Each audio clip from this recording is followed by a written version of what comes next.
સહુ સારસ્વત મિત્રોને નમસ્કાર. ઘણી બધી પરીક્ષાની તૈયારી કરતા હશો, ક્યાંક સ્કૂલમાં ભણાવતા હશો, ક્યાંક જીવનની પરીક્ષા આપતા હશો. આ બધામાં એક જ વાત એક ગુરુ તરીકે તમને કહું તો ગુરુ કોણ છે? તો ગુરુ સમય છે ને. જો સમય સરકી ગયો તો કશું જ હાથમાં ના આવે. કહેવાય છે ને કે તકને આગળ ચોપલી હોય એને પકડી લેવાની. તો પરીક્ષા આવી રહી છે, બિંદાસ મગજ ઠંડુ રાખી કોઈ પણ જાતનું ટેન્શન કર્યા વગર વરસથી 6 મહિનાથી તમે ખૂબ વાંચો લખો છો એટલે આપને સફળતા મળશે જ. ઈશ્વર તમારી સાથે છે એટલે કોઈ ટેન્શન કરવાનું નહીં. જેમ જેમ પરીક્ષાનો સમય નજીક આવશે એમ ગભરાવાનું નહીં, સ્વસ્થ રહેવાનું, સારું ખાનપાન રાખવાનું અને પરીક્ષા સંદર્ભે એટલું કહેવાનું કે જ્યારે પેપર હાથમાં આવે ત્યારે આખા પેપર ઉપર નજર કરશો ને અને જે નહીં આવડે ને તો તમે ગભરાઈ જશો અથવા મૂંઝાઈ જશો, ધડકન વધી જશે.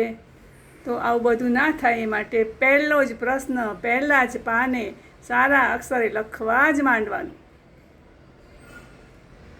પહેલો પ્રશ્ન ધારો કે નિબંધનો હોય તો એમાં કેવી રીતે લખવું, શરૂઆત કેવી રીતે હોય, એનો આરંભ તમે કોઈ કાવ્ય પંક્તિથી કરો, કોઈ ગઝલ, શાયરી, ફિલ્મી ગીત એના રિલેટેડ હોય એવું કંઈ પણ તમે કરી શકો.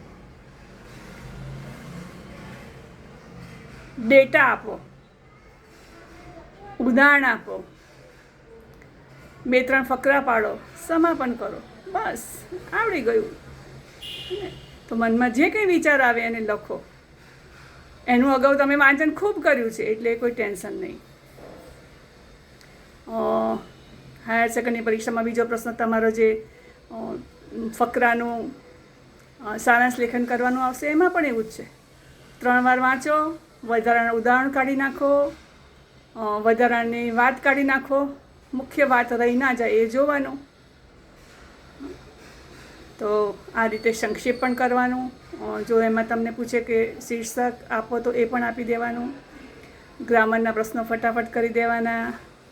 હા, પત્રલેખન જે છે એ સગા સંબંધીઓને હોય અને ઓફિશિયલ પત્ર હોય એટલે કે વહીવટી પત્રો હોય. તો વહીવટી પત્રમાં ક્યાંય તમારે તમે કોને લખો છો? કલેક્ટરને લખો છો, સરપંચને લખો છો, કોને લખો છો? તો જય ભારત કે નમસ્તે લખીને એની શરૂઆત કરવી જોઈએ. તો ઘરનાને લખીએ એવી રીતે ના લખાય, કેમ છો, મજામાં છે એવું ના લખાય. તો એ બિલકુલ ધ્યાન રાખવાનું. વડીલ હોય એને પ્રણામ લખવાનું.